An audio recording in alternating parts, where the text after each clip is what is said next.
Estás conectado en www.dcradio.gov.co. Bueno. El contenido y la información del siguiente programa es responsabilidad de sus realizadores. De Memoria, el programa del Archivo de Bogotá.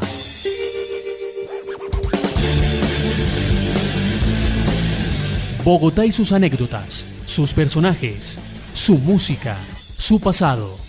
Un encuentro con 500 años de historia. ¡El universo es suyo y nuestro! Buenos días, bienvenidos a otra emisión de Memoria, el espacio en línea del Archivo de Bogotá, por DC Radio, la emisora virtual de la Alcaldía Mayor de Bogotá.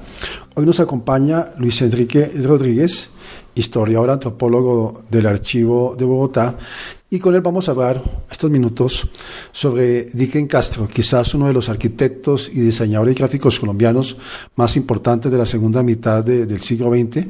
Diseñó, entre otros, el billete de 200 pesos, la moneda, ¿no? La moneda de 200 pesos, la moneda de 100 también, y algunas edificaciones y edificios públicos también importantes. Luis Enrique, buenos días y bienvenidos aquí a este espacio. Gracias, Bernardo. Buenos días y bienvenido a todo el público. Entre los muchos fondos que tiene el archivo destaca el de Dicken Castro. Luis Enrique, ¿cuál es la historia de ese fondo en el Archivo de Bogotá? ¿Cómo llegó y cómo está constituido? El fondo de Dicken Castro llegó un poco antes de terminar la administración de Samuel Moreno. El propio Dicken Castro estaba interesado ya en sus días, en sus años pues, de persona adulta ya mayor, interesado en que su archivo quedara en un sitio público donde la gente lo pudiera consultar.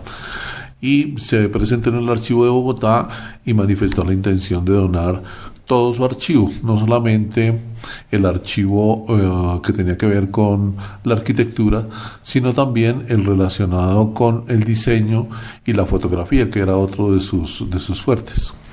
Bueno, Dicken Castro falleció hace ya 2 años, el 21 de noviembre del 2016, y quería, antes de continuar, enfatizar cuáles son los símbolos y logotipos que lo hicieron, digamos, famoso. Recordaba el de Colsubsidio, el PES del Congreso Eucarístico Internacional del año 68, el de la Conferencia Episcopal Latinoamericana del 79, bueno, y distintas fundaciones, de Fundación Social, la Organización Sarmiento Angulo, el logo del Archivo de la Nación y distintos otros. ¿Por qué es importante este fondo de Dicken Castro dentro de los que hay en el Archivo Bogotá? Bueno, digamos que el Archivo Bogotá privilegia los archivos de los arquitectos que han construido cosas emblemáticas en la ciudad, y este es uno de esos casos. Pero también, además, en el caso de Dicken Castro, es importante por su labor como diseñador gráfico, uno de los más importantes, creo yo, de todo el siglo XX. Y como decía antes, su fotografía sobre arquitectura tiene un alto contenido de importancia para los estudiantes sobre todo, pero también para la ciudad, digamos. Tiene unos ángulos y unas cosas que él quería resaltar en esas fotografías, y que es importante para no solo para los estudiantes o los estudiosos del tema, sino para la cultura general de la ciudad, ¿no? Sí. Luis Enrique, usted nos estaba comentando que también fue propósito, interés del propio Dicken Castro en que ese material que él tenía quedara en el Archivo de Bogotá. ¿Cómo se llevó a cabo ese proceso de traslado ya finalmente aquí de ese fondo? Bueno, digamos, él manifestó la intención, nos dijo dónde estaba el archivo, que estaba en las colinas de Suba. Fuimos un equipo técnico especializado, valoramos el fondo, miramos la importancia, miramos las condiciones en que estaba construido el fondo documental, la organización, etcétera. Entonces nos pareció a todas luces importantísimo. Y por otro lado hay que destacar que tal vez él y Germán Samper son de los arquitectos o los profesionales que tienen archivos significativos, los más organizados que hemos encontrado. El de Dicken Castro es en ese sentido es un ejemplo para resaltar.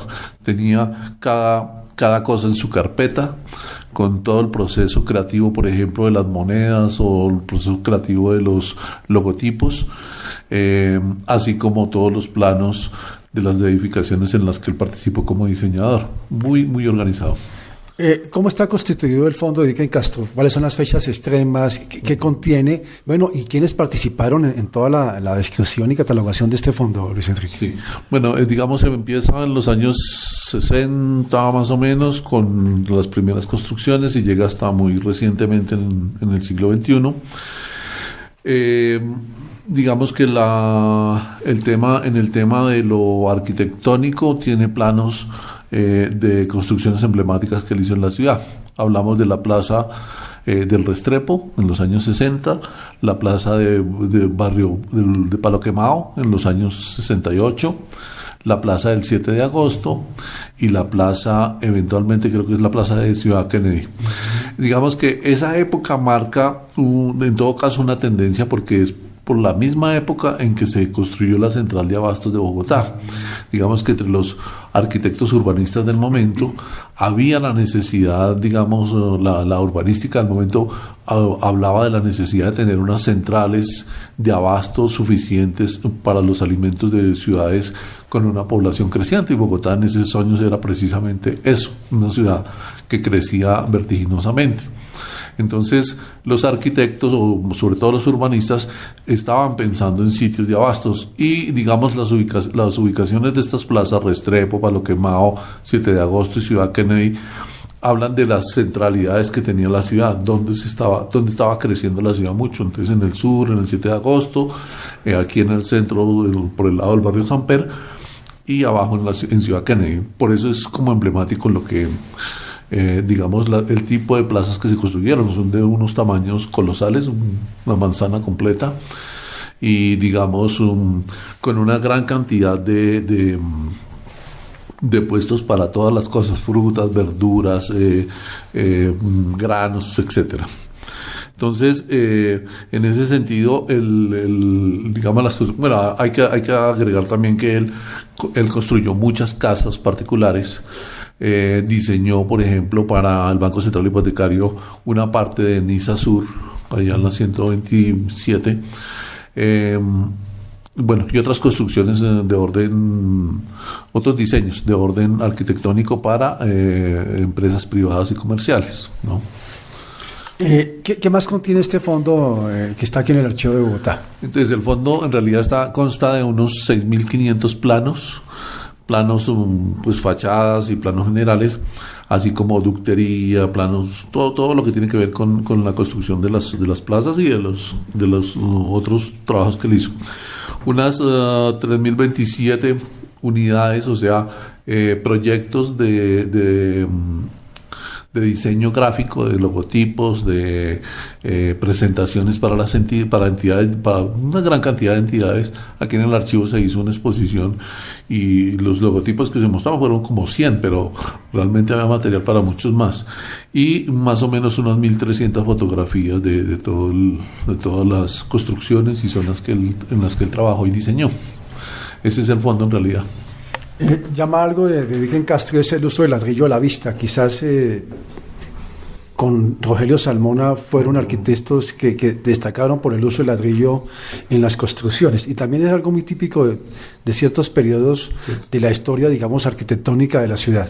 Sí, sin duda, digamos, y uno observa las plazas y son realmente plazas construidas en ladrillo por ladrillo, con unos techos altísimos, con muchísima luz, con bastante espacio. Digamos, al confrontar, por ejemplo, la plaza que se hizo en los años 30, obviamente, de aquí de las Cruces, y digamos, compararla con la de 7 de agosto o con la del Restrepo, pues obviamente los cambios son monumentales, a pesar de que son grandísimas también, pero la luz, el trabajo de la luz en esas plazas es importantísimo y ya responde como a una visión que tenían los arquitectos en los años 60 sobre esos sitios de acopio de alimentos para la ciudad. ¿Quiénes participaron en la descripción de este fondo de Dicken Castro, Luis Enrique? Bueno, digamos el equipo, aquí fuimos unos historiadores, Patricia Pecha, Luis Enrique Rodríguez, unos restauradores, Miriam Loaiza, bueno, y algunos técnicos que ayudaron a transportar, porque en todo caso el volumen sí era considerable, dado que él afortunadamente tenía todo en carpetas, todo muy bien arreglado, pero en todo caso era un fondo bastante grande para transportar. Nos estaba comentando Luis Enrique algunos de los proyectos que hizo Dicken Castro de viviendas privadas y edificios públicos. ¿Nos podrá mencionar algunos de esos proyectos que están aquí representados en planos o diversos proyectos? Claro, digamos, hay unos edificios de acerías Paz del Río, toda la instalación telefónica del aeropuerto del Dorado,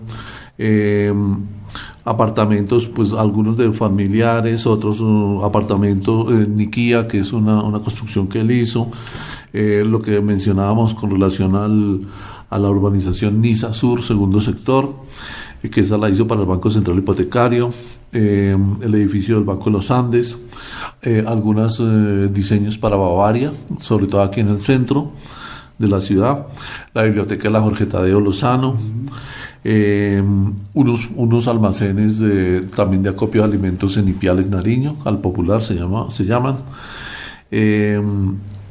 trabajos para la Caja Colombiana de Subsidio Familiar. Recordemos el teatro de títeres del Club Los Lagartos, que también lo hizo él. Bueno, casas para familiares. El Centro Cultural Jorge Eliezer Gaitán, él tuvo que ver ahí con eso, sí señor, sobre todo en el término del diseño del mismo. Con subsidio de la 26, con subsidio de la 63, sí. Algunos diseños, no siempre, digamos, en algunos casos esos trabajos se fragmentan entre varios arquitectos. Entonces, digamos, sería injusto decir que lo hizo él, pero en otros digamos, siendo justos, hay unos diseños que son de él y otros de otros arquitectos. Entonces, las margaritas, estamos viendo las margaritas, el Gun Club, sí también, los productos, una fábrica para productos San Jorge, que son estas mermeladas y ese tipo de cosas. Bueno, hay una gran cantidad de trabajos que él hizo, y lo que hablábamos recientemente, ¿no? El tema del diseño de logotipos, que fue pues su fuerte más, su ejercicio más fuerte, quiero decir. Luis Enrique, háganos por favor una semblanza de cómo era Dicken Castro. Usted que lo conoció, estuvo en su casa, participó en todo el traslado de toda esta documentación. ¿Cómo era Dicken Castro ya en la cotidianidad? Sí, bueno, yo lo conocí pues ya en estos años recientes, es decir, una persona mayor, como de 80 años más o menos, 80, 85 años, muy sencilla, muy afable, un señor muy centrado en lo que estaba haciendo, digamos, a pesar de la edad, pues digamos, estaban todos sus cabales, muy consciente de lo que tenía y el valor que tenían esos archivos para la ciudad. Muy colaborador, realmente es una persona de la cual uno no puede decir sino cosas buenas, ¿no? Y por otro lado, es notable en las épocas en que se hizo la exposición acá en honor a él, fue notable el cariño, el respeto que no solo el gremio sino sus estudiantes tuvieron por él, ¿no? Una persona muy apreciada en todos los medios, sobre todo en el universitario, ¿no? Luis Enrique, ¿cuándo comienza esa transformación de Bogotá en la urbe que conocemos hoy? ¿Sí? ¿Cuándo comienza esa transformación arquitectónica, urbanística, proceso en el que Dicken Castro también tuvo una importancia destacada? ¿En qué época se da ese cambio en Bogotá? Digamos que en la alcaldía de Jorge Gaitán Cortés empieza a darse un cambio, digamos, porque estos eran unos ingenieros, él y Virgilio Barco eran ingenieros muy importantes, que además tenían como toda la escuela del tema de dotar las ciudades de unos inmuebles importantes para el uso de la ciudadanía. Entonces, en los años 60 y a finales de los 50 empieza a darse un gran movimiento de estos arquitectos con la idea de tener una ciudad fuerte una ciudad bastante fuerte muy fuerte, quiero decir, una ciudad muy bien dotada de inmuebles urbanos para el servicio de las personas. Entonces es cuando se construyen plazas, se construyen bulevares, avenidas. Ellos pensaban mucho, hablo de estos dos alcaldes de Bogotá, o sea, Jorge Gaitán Cortés y Virgilio Barco, que trabajaron mucho en la infraestructura de la ciudad, y de esos años son pues estas plazas que se hicieron, también la central de abastos, el suministro de aguas para la ciudad, el suministro que hasta hoy nos dura todavía, y bueno, la construcción y ampliación de vías, que fue muy importante en esos años.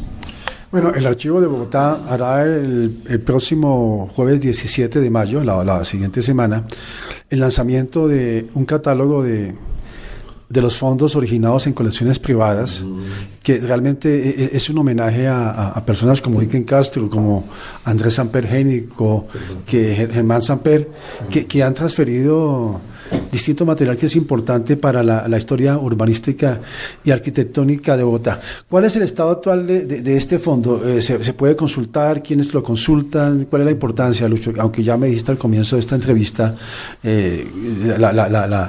la importancia de Dicken como urbanista de la ciudad. Sí. Digamos que el fuerte del tema, o sea, del fondo Dicken Castro, es el tema del diseño. El fondo está a la consulta del público, tanto sus fotografías como su planimetría, como los expedientes que él conformaba en relación con la creación de un logotipo.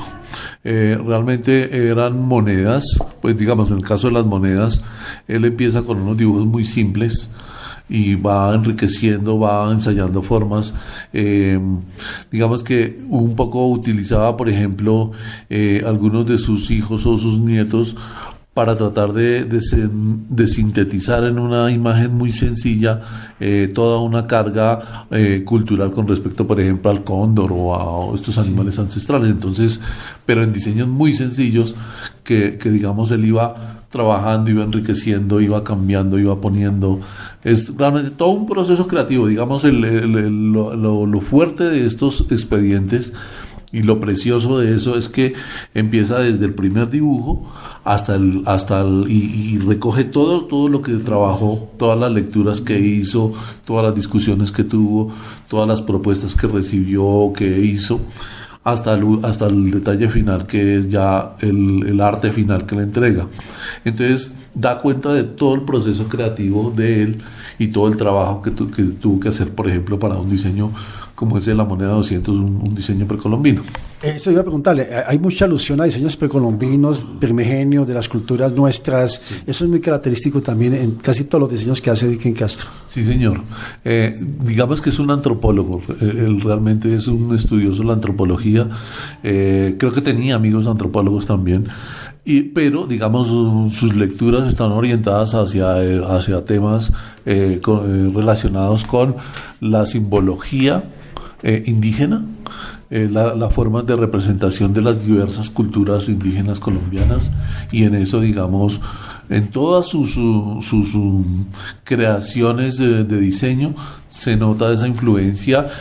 Y más que influencia, realmente ese saber muy consolidado con relación a cómo se representaba, a cómo representaron al mundo nuestras diversísimas culturas. Entonces uno ve diseños de los Tairona, uno ve diseños de los indígenas del Quindío, indígenas amazónicos, todos sintetizados, trabajados desde el punto de vista de Dicken Castro.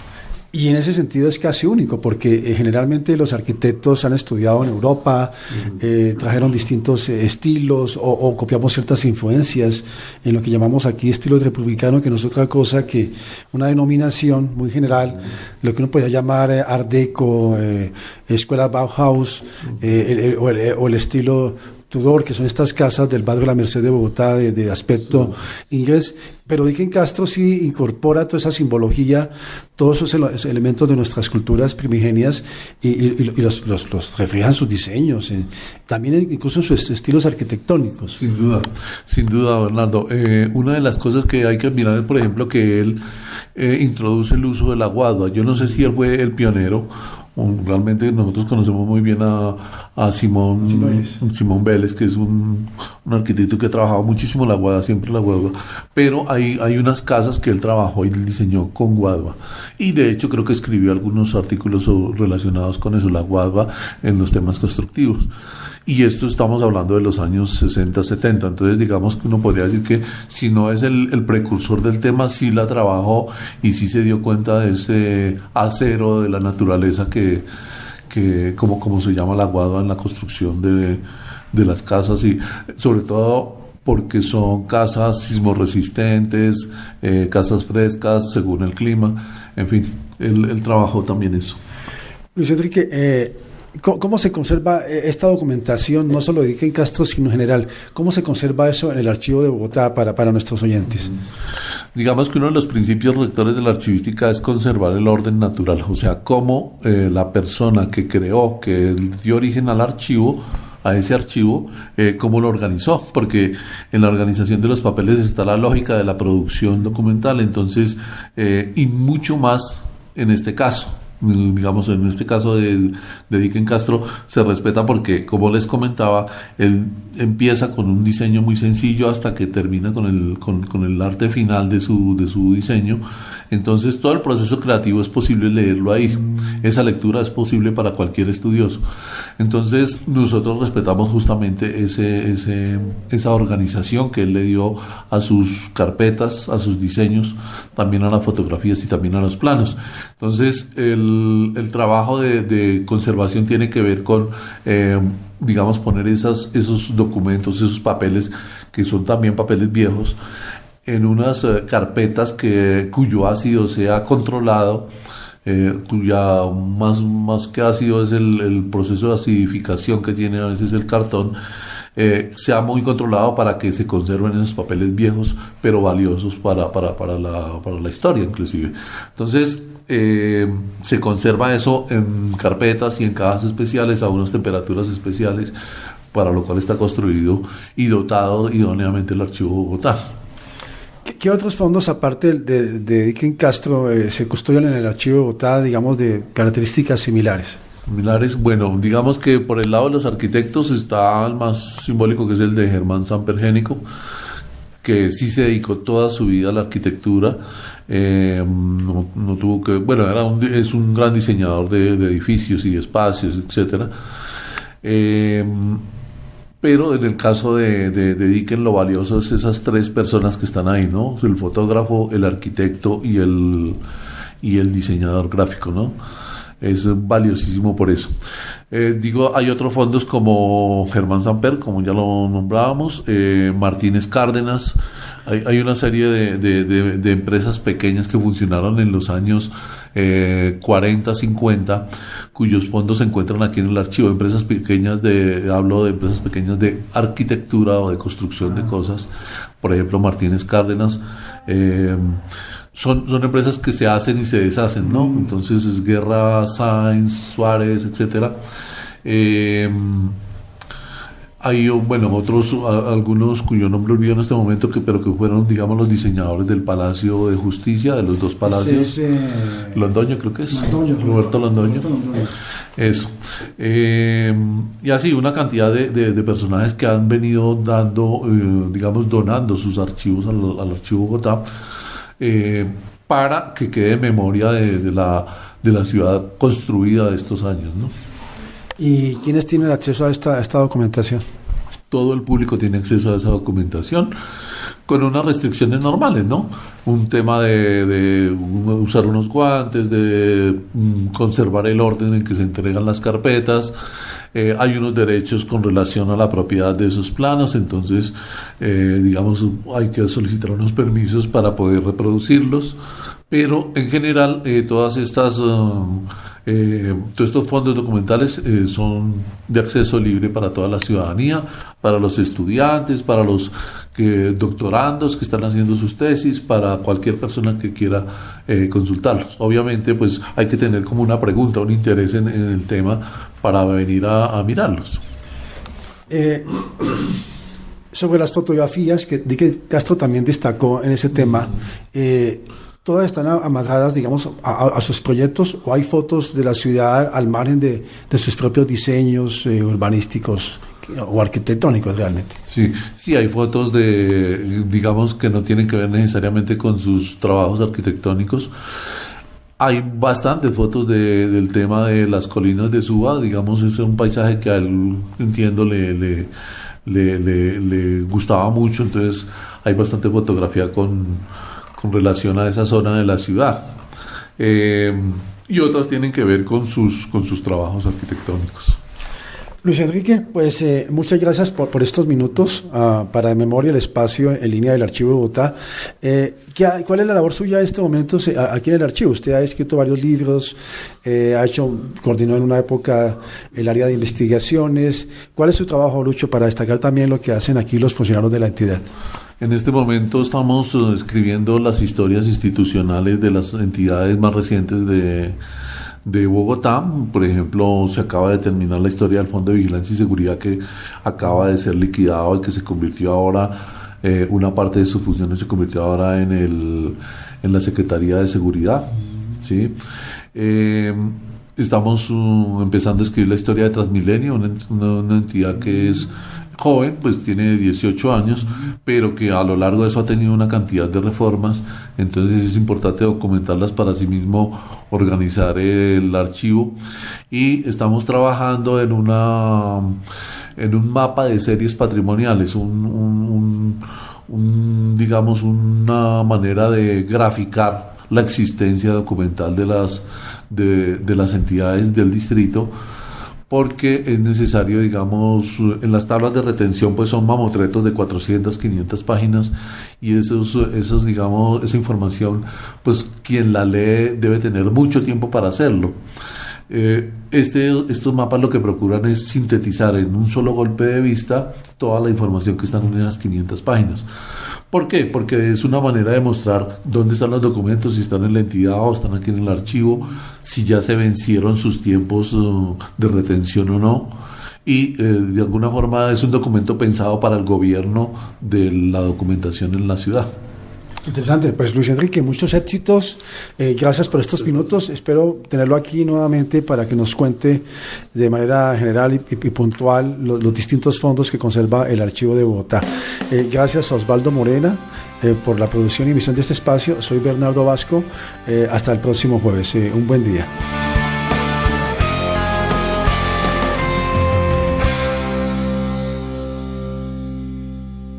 De Memoria, el programa del Archivo de Bogotá.